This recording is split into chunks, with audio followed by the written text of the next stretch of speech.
Welcome to AP Euro for Winners. Today, we are starting Unit 5 and talking about the rise of global markets, and we're talking about Britain's ascendancy, both of which are occurring in the same exact time frames as Units 3 and 4. Thanks, College Board. Okay, so context wise, the age of exploration is the background for this. Okay, so if you remember, this is a lot of review, but because of the Columbian Exchange and triangular trade, there's a lot of economic competition between different places in Europe. And the main reason for this competition is that they want to increase trade. They want to find a sea-based route to Southeast Asia. Now, along the way, they obviously find the Americas by accident with Christopher Columbus. But the main idea, again, is to find a route to Southeast Asia to increase trade, to find more resources. So Portugal is going to be the main player here in the beginning. If you remember, this goes all the way back to Unit 1. Vasco da Gama helps Portugal round the Cape of Good Hope in Africa and establish a presence in the Indian Ocean. And after Portugal does this, the Dutch, the English, and the French follow suit, and they start to gain access to trading in the Indian Ocean. And so, with all of this, there's going to be a global economy because now we're not just focused in Europe, we're trading all around the world, which is going to lead to competition and conflict as countries want to be on top. So let's start by talking about maritime rivalry in the East. And we're going to focus on the Dutch East India Company here. And remember, this is a joint stock company, a private company that's raising money by selling shares to private investors and then using that money to put it back into trade. So this is a first transnational corporation. It's making so much money. I don't know if we really realized just how rich they were. If you look at this chart on the right, we see Apple today. Apple was the one of the biggest countries today, Apple and Microsoft, right? And the Dutch East India Company is worth 8 times as much as Apple. And Apple, I think, is worth like almost $1 trillion today. So we can see, obviously, the value and the wealth that the Dutch East India Company had when they have their monopoly on the trade in the very beginning. So when we say that the Dutch East India Company made a lot of money, we're talking an insane amount of money. This is going to challenge the Portuguese. If we think back, the Portuguese used trading posts and they didn't colonize.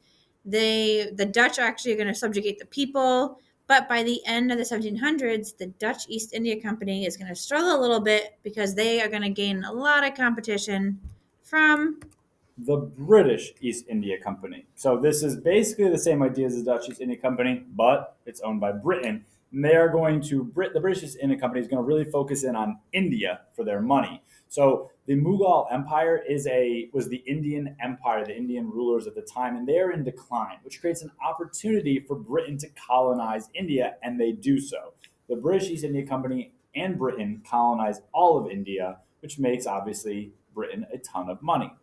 Now, after this, Louis XIV of France obviously sees all this money that's been created, and the French East India Company comes about. So this is similar to the other companies, right? But it's run and created by the finance minister in France called Jean-Baptiste Colbert, a very important guy who helps Louis XIV get his power and make a ton of money. And they also want to get influence in India. So we see there's a lot of competition between Britain and India between Britain and France with regard to gaining influence in India. And this relates, the War of Austrian Succession relates to this because one of the outcomes of the War of Austrian Succession was through India, right? Was that England got Madras, which was the southeastern part of India, back from the French. So this is just an example of how Britain and France are competing and fighting over access to India. And when we get to 5.3 in this video, we'll show you a map of Madras and we'll talk about it a little bit more. And now let's talk about maritime rivalry in the West with the Atlantic Ocean trade. So after the end of the 80 Years' War, during that time frame, the Dutch is going to become the dominant trading power in the Atlantic. Britain doesn't like this. Britain likes to be the best at everything. So they are going to install what's called the Navigation Acts. We've mentioned these before, but let's go over them again. So any good being shipped to Britain or its colonies had to be shipped on British vessels, on ships. This guarantees a monopoly for British merchants, and made them rich. And at the same time, it's going to weaken the Dutch dominance in the Atlantic trade, ocean trade, because there's only so much they can do, right? They can't import anything from Britain. Britain is the only one doing that. All right, so continuing along this idea, when the Dutch get weakened, the French are going to become the main competitor to Britain with regard to the Atlantic Ocean trade. And the War of Spanish Succession relates to this. So if we remember back to the War of Spanish Succession, that was all about Louis XIV trying to unite the Spanish throne with the French throne, and the rest of the powers in Europe were worried that this would create an imbalance in the balance of power. And so a bunch of states rise up to try to go against this. And at the end of the War of Spanish Succession, they come up with the Treaty of Utrecht in 1713. And the results of this, as far as the Atlantic Ocean trade, is that France has to give up some of its colonies in North America to Britain. So Britain's going to gain some colonies because of the War of Spanish Succession. Spain also has to give Britain control of its West African slave trade called Asiento, because remember, Spain was helping France. They were together in this war, right? And so they have to give up that slave trade, Asiento, to the British.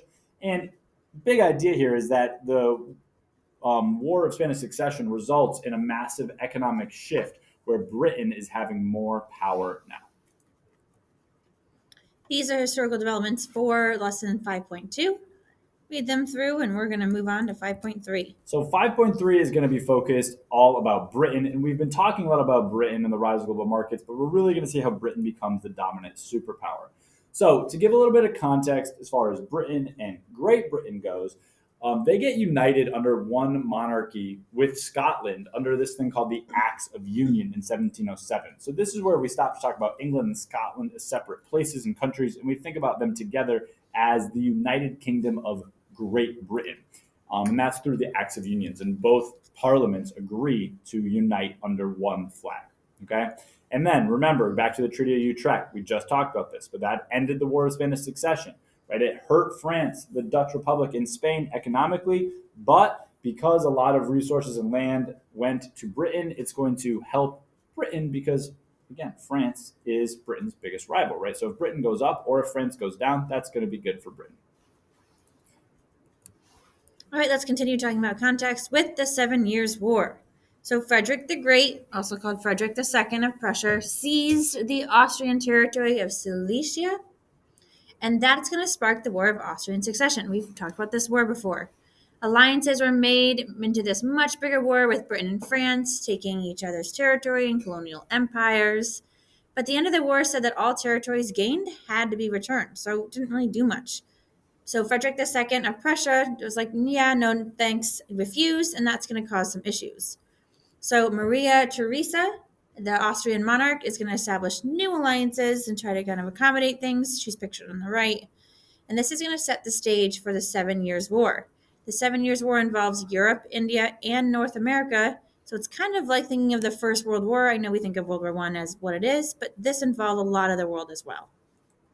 So the first theater of war we're going to look at is in Europe, and this is probably the least impactful theater of war, but we just want to make sure that you get all the different aspects of the 7 Years' War, because this is where the war starts. Now, it is centered in Prussia. Now, Prussia had allied with Great Britain. However, Prussia was surrounded by enemies like Austria, like Russia, okay, like France. And Prussia is kind of getting defeated in the beginning, but a new person comes into power in Russia called Peter III. And Peter III is a big fan of Prussia and basically decides to call off the war and call off the troops. And so by the end of the 7 Years' War in Europe, basically everybody agreed that they wanted to stop fighting. Austria agrees to give up their claim over Silesia to Prussia. And like I said, in general, the European part of this war doesn't do much for Great Britain's power, but it's important to know about, because this is, again, where all the fighting started. And then basically Britain is going to use the beginning of this war as an excuse to continue fighting France and other parts of the world to gain more access to resources. All right, so let's move now to India. France and Britain both want control over India. India's land has a lot of raw materials and resources. It's highly sought after. So France, if you think back to what we mentioned earlier in this video, had seized Madras in the War of Austrian Succession. Madras is pictured on the right there in red. This is an especially profitable part of India land-wise and resource-wise. But with Madras being the center of British control in India, the fact that France had seized it, although thinking back to the Treaty of Utrecht, it meant that all seized land had to be returned. So Madras goes back to Britain. It's no longer French. The 7 Years' War meant that Britain and France are going to fight over India. They fight in India. They both have actually they station their own commanders there, and they have but the Indians themselves fighting each other under each of the flags. It gets a little complicated, but this is going to be at the end of the day, Britain wins. Britain gets India. France withdraws from India. So again, the main idea here, right, is I know we're talking back and forth here between France has India, Britain has India, and they kind of have to give their lands back, right? But the main idea here is that they're continuing to fight over access to Indian trade and resources in India. And in the very end, after the end of the 7 Years' War, after all the dust settles, Britain is the one who has access to India, and they're going to colonize India for about 100 years after this, right? So this is a big win for Britain. Okay, so now we're going to get to the North American side of the 7 Years' War, which is probably the more important side for our sake in America, but also in AP Europe. Okay, so in America, or if you've been in AP US history, you might hear this is called the French and Indian War. And here's what the war is about. Okay, so first of all, we got to know this name, William Pitt the Elder. Now, he was the Prime Minister of England during the 7 Years' War, and he knows that France is the biggest rival to Britain in terms of power, in terms of colonies.